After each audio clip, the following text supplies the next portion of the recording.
13/2/2020 என்று என்னிடம் இந்த தேவநாயக கர்த்தர் கடவுள் குறித்த சொன்னதை இப்போ நீங்கள் கேளுங்கள். Tikete karamutopi karantumi papalamata anda veda dibuka purika. Amerika தேசம் அதிபதி அதிகாரம் முடிவு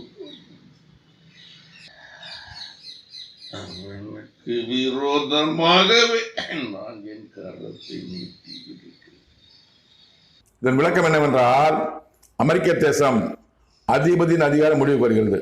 அந்த நவம்பர் முடிவுக்கு வருது, 4 வருஷம் முடிய போகுது, அதாவது முடிவுக்கு வருகிறது. அமெரிக்க தேசம் அதிபதியின் அதிபராக டொனால்ட் ட்ரம்பின் அதிகாரம் அதிபர் பதவி முடிவுக்கு வருகிறது.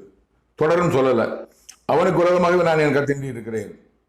டொனால்டு விரோதமாக கடவுள் கருத்தை நீட்டிருக்கிறேன். என் தேவநாய கருத்தை கடவுள் நீட்டிருக்கேன்னா அவர் கெட்ட காலம் கெட்ட நேரம் தேர்தல் தோற்றுவார். நம்ம ஸ்ரீடா சொல்லுது.